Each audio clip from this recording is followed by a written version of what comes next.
That was He's a Pirate from Pirates of the Caribbean, The Curse of the Black Pearl, as arranged by Alan Bullard. The composers are Hans Zimmer, Klaus Burdett, and Geoff Szalegi. This is the C3 piece of the ABRSM Grade 3 Flute Exam pieces from 2022. Taking a look at the start of the piece, we are in 3/4 time, so we have 3 quartets in a bar. We have 2 flats in the key signature and no permanent accidentals in the piece, means that we're in B flat major. We do get a couple of F sharps in the piece just poking out their head sometimes. Let's have a look at our fingering first. We have the B flat, which is the same for both the octaves we are playing. On the left hand we have thumb and first finger, on the right hand we have first finger and pinky.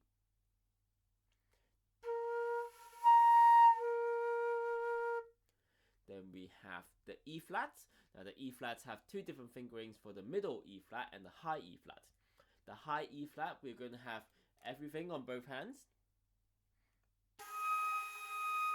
And then for the middle E flat, we're going to take off the first finger and the pinky for it. And then the F sharp, again the same fingering for both of those. We're going to have everything on the left except for the pinky, and on the right hand we're going to have fourth finger and pinky.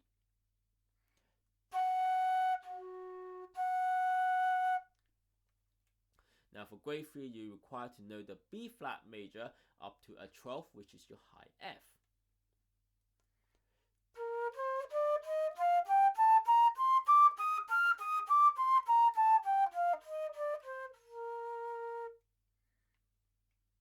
We have written here that the speed is fast at dotted minimum at 60 beats per minute. If we're going at this speed, then we're going to be counting each bar because a dotted minimum is 3 quartets. So here is the metronome.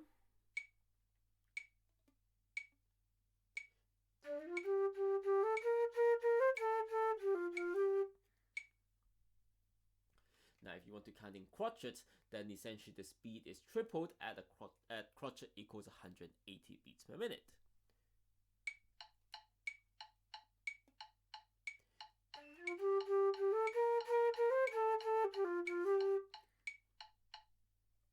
Now, of course, with a piece going this fast, you may want to slow down when you're practicing, learning our notes and rhythm before speeding up.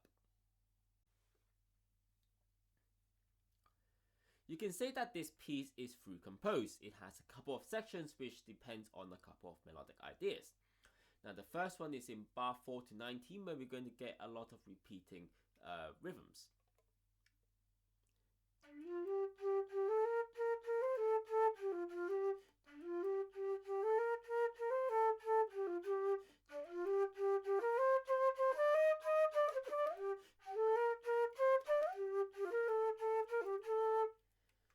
Then from bar 20 until bar 35, we're going to get a repeat of that section, just that we're going to be playing that an octave higher.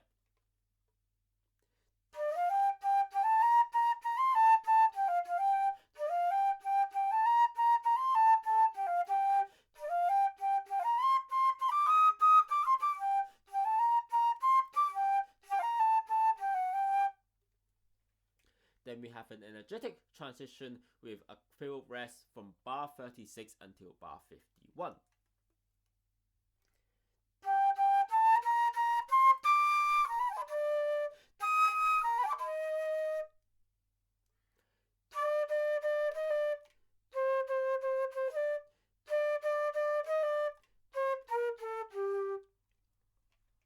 Then we have a section from bar 52 to 67 where we're going to get a lot of long sweeping melodies.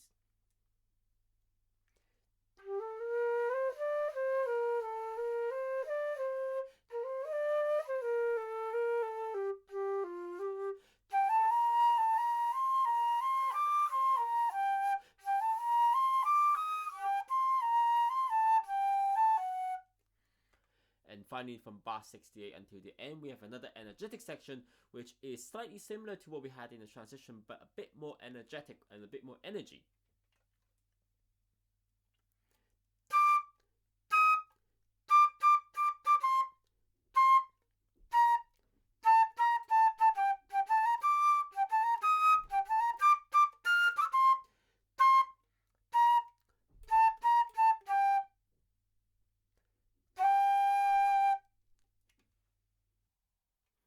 Coming Coming into the piece, we have 3 bar and 2 beat rest. Now the piano is going to play this while we're having that rest.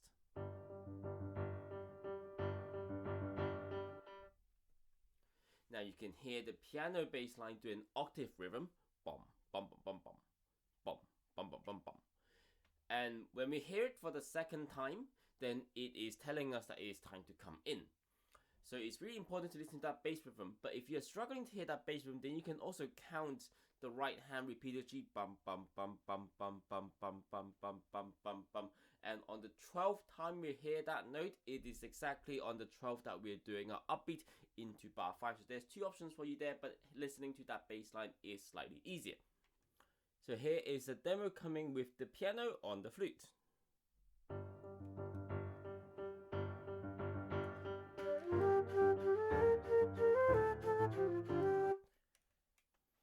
In this section, we can feel the music going up based on one central rhythm that we can see immediately at the start of the piece in bar 4 to bar 8.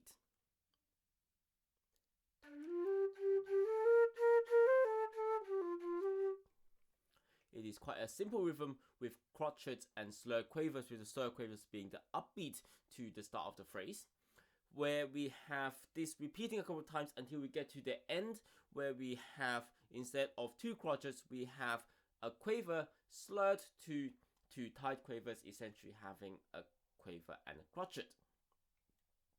Another thing to look out for in here is that we're going to start the phrase a lot on the low D, 3 times in fact for bar 4 to bar 20. Let's have a look at the rhythm first for this, because it's the entire basis of the rhythm. We're going to have a look from bar 4 to bar 8, counting in 3s. 1 2 3 1 2 3 1 2 3 1 2 3 1 2 3 1 2 3. So the last 2 is a 1 2 because we have the slurred quaver and crotchet. In bar 9 to 12 is a slight modification to what we had previously in bar 4 to 8, just that we're changing out the final 2 notes to just a crotchet G instead of that quaver crotchet.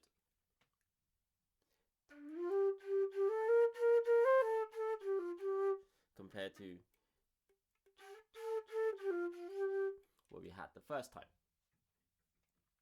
From the upbeat to bar 13, we are playing louder, now in MF compared to an MP. We're also going further up the pitch, going up to an E flat before we come back down again in bar 16. Slightly different rhythm in bar 17 with just crotchets, but in bar 18 it is similar to what we had before in bar 8.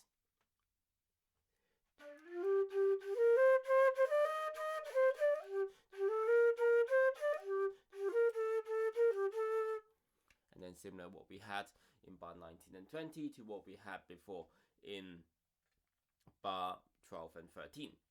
Now, do look out for when we're playing that mezzo forte that we're not blowing too fast air through the low D, because even though we're playing loud, we want pressure behind the air we're blowing through instead of the speed we're blowing through. Because if you blow too hard, then you actually reach the higher register, which is what you don't want to do. Carrying on from what we had before, we're going to repeat all of bar 4 to 20, 1 octave higher and in forte. Do you remember the fingering of the high D and high E flats?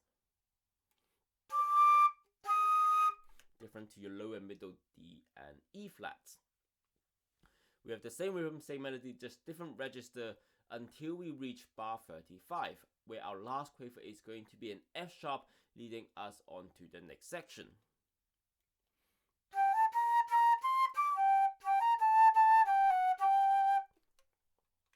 Also, do look out for the jump from the high D to a G. Now, because the air speed required for getting those 2 notes out are different, you might need to reduce your speed and roll your foot a little bit towards yourself. Otherwise, you're going to get a delay from when you press down the finger and when the note actually starts coming out. The next section we have is from bar 36 up until bar 51. Now the rhythm in here is really simple, mostly crotchets with pairs of quavers. We start off with a crescendo in bar 36 to a fortissimo, so even louder in bar 38.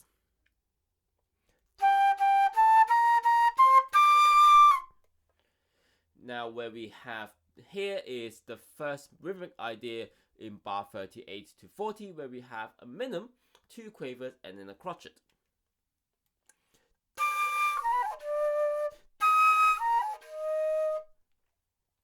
And then we have the second rhythmic idea coming in from bar 44 until 51, where you have 3 crotchets and then slurred quavers. Now the last one does change from 2 quavers to a minim so that we can transition to the next section.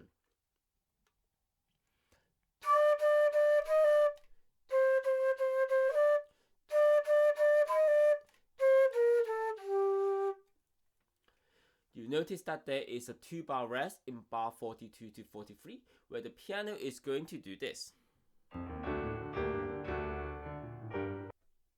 You hear 3 chords and then some quavers on the bass line, which is your cue to come in. So we are playing with the piano when it comes into bar 44. So here's a demo coming in with the piano.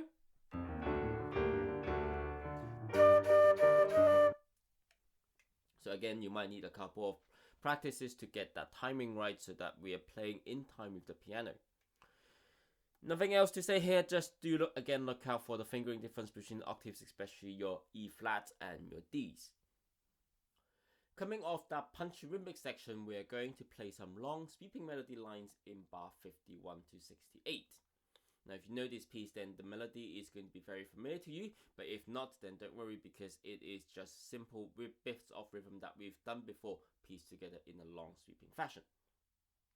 We're starting off in MF, a mezzo forte, mediumly loud, and then going to play it again 1 octave higher and 1 dynamic louder in forte from bar 59 until we reach the final section in bar 68. Even though the melodic and rhythmic stuff is fairly simple, there are a couple of small things to look out for. The first thing is the melody in bar 58 could be different to how you remember it, but this is an arrangement and not the actual cinematic soundtrack with full orchestra. So in bar 55 to 59, you might remember it as this.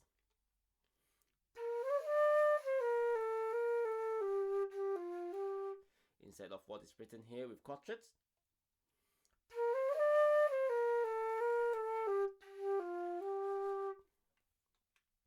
Linking on to that, the second thing is phrasing, where we just demonstrated that we need to tongue bar 58. And also there's another one we have in bar 65 and 67.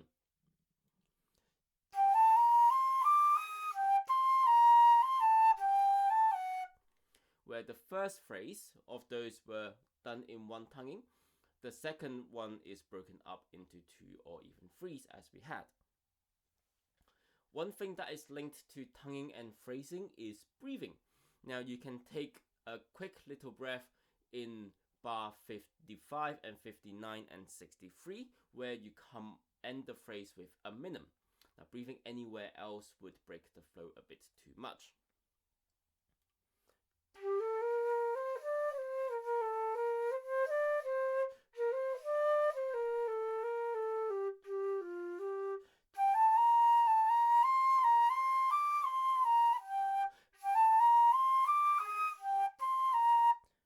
Which then leads on to the final thing, which is the final rhythm are slightly different, where we have dotted crotchet, quaver, and crotchet in the bar. So the rhythm counting in 3s is this: 1, 2, 3, 1, 2, 3, 1, 2, 3, 1, 2, 3. Now if you play the note after you count 2, then you'll be fine. Here is playing with the metronome.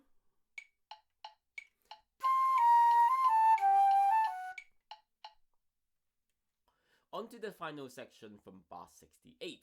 This feels very familiar to what we had previously in bar 36 to bar 51, with lots of crotchets and rests, which again makes the rhythm very punchy. Most of the notes here are in the higher register and are accented, so you really have to blast the air from your stomach through a tight lip embouchure, but you do need to control where it's going and how fast it's going, otherwise you're going to get some sounds you don't really want from your flute. So from bar 68,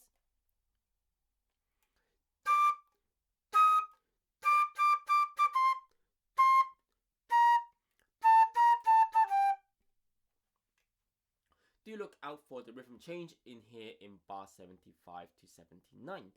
After the 2 quaver at the start of bar 75, we have a quaver rest, and then we have 3 quavers leading up to the dotted crotchet. So from bar 74, you have 1 and 2 and 3 and 75, 1 and rest and 3 and. So going in full speed.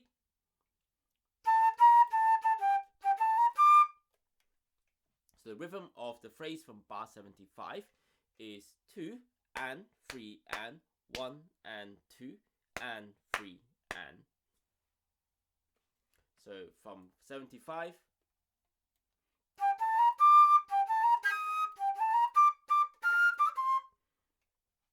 You can hear that the first quaver is tongued, the second and third are slurred, and the dotted crotchet is in accents. So do make sure your articulation here is correct. On the third time that we play this, we're going to revert back to what we had previously in the rhythm. On bar 83, we're waiting for the piano to finish the tremolo while we are doing a rest.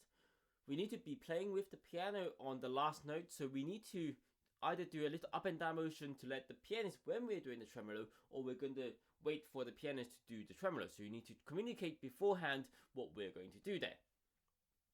Don't forget that the last note on there is an F grace note, not an F sharp grace note, before a very, very loud accented fortissimo G note. So from bar 82.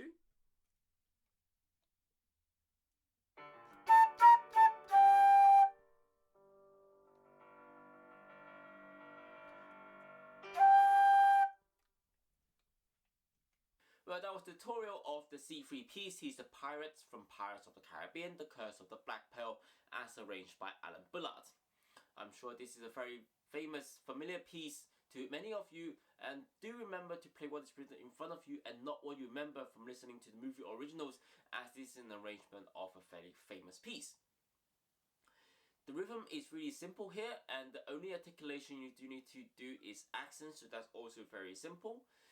The difficulty of this piece is the speed it's going at might mean that you're going to skip some of the things that you practice when you're doing slow and you're playing fast. The other thing are the dynamic ranges throughout the piece going from MP to FFF, and also the starting couple of phrases where you start on the low D. Hopefully that was useful to you. That was the final piece for grade 3. Do check out the other pieces that I've already done a tutorial on the playlist. Give a like and subscribe if you like what I did here. Put a comment down below if you want me to go for anything specific, or if you want to share your own tips and tricks with your fellow viewers. I'll see you in the next video of Master of None. Bye!